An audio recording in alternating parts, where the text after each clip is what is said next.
Hi, Hayley Hollander, the Training and Education Coordinator for PTA Global and co-founder of Advanced Training Performance. I'm here today with Scott Hobson, the co-founder of PTA Global, and I am very excited to talk to him today, mostly because on PTA Global's logo it says the leader in professional fitness development. So I'd like to get some insight behind what leadership is, and Scott, if you'll answer the first question, what do you feel are the key components to leadership communication? That's it's such a rich question because there's two things you hear there. Leadership, specifically communication. It's leadership in itself is huge.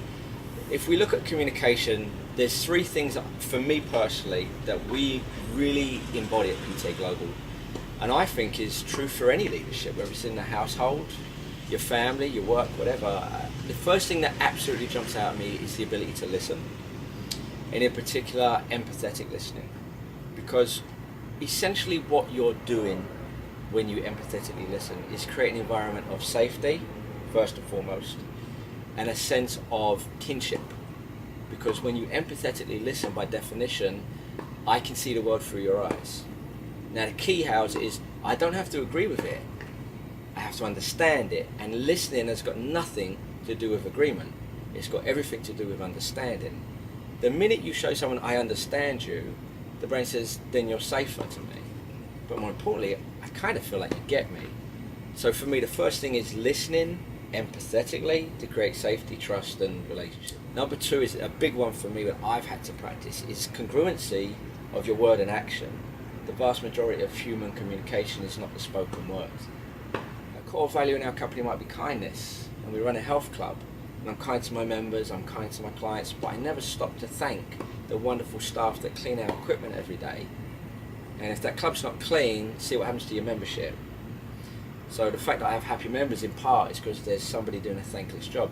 Did you stop and say thank you this week? No? Then you say you're kind, but your actions aren't really congruent. However, when it comes to the third thing, there's a lot I would choose from. I mean, there's a lot of powerful things. The first two for me are the motherships, but the one that I feel right now very passionately makes a big difference is when you do speak to people, internally, externally in your company, written or spoken. I think it's more important to be honest than diplomatic or strategic. A lot of research will tell you, speak honestly, but here's the caveat, with kindness. So for me, the third thing is, be very honest in your communication. Don't manipulate, don't be strategic, but do it with kindness. Because when you're kind, people know you have their best intentions at heart.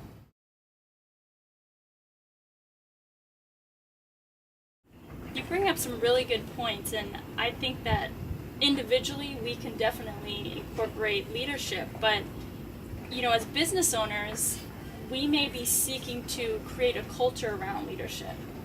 So what do you feel, or how would you develop a leadership culture?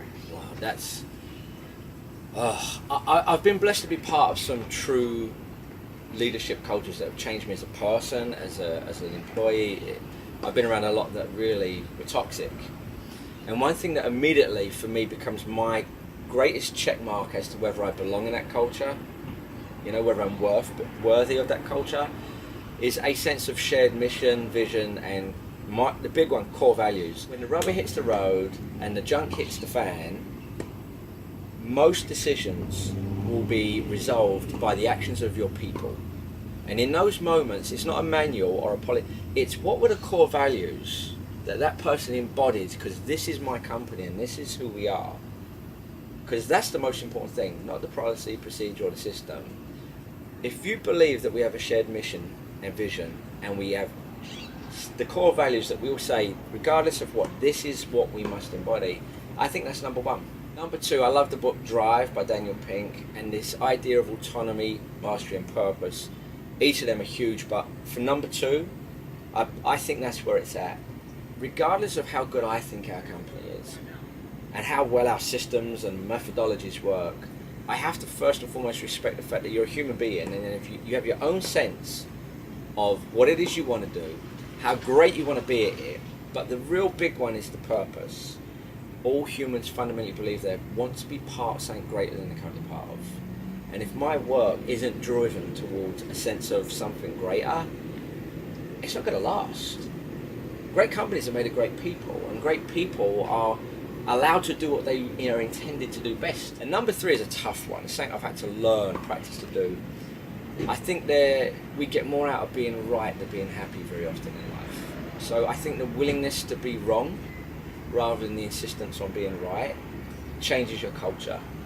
Example, as a boss, as an employer, I'm very good at seeing when people haven't done their job right.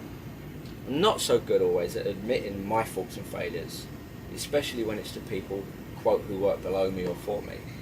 I think if you're willing to be wrong in the eyes of your, quote, subordinates, it's a game changer. I think willingness to be wrong and accept that, dude, most of what we do probably isn't going to work. Because what it does in the mind of your employees, it says, I'm safe. I'm safe. I can screw up. And it's not going to be the end of the world. And the last thing I say in that is, when people do a job wrong, take responsibility.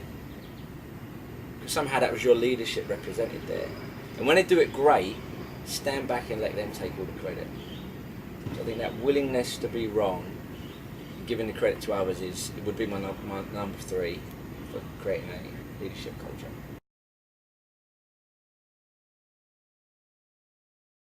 Wonderful. Well, there you have it, the keys to leadership communication and how to create a leadership culture. Thanks, Scott. You're welcome.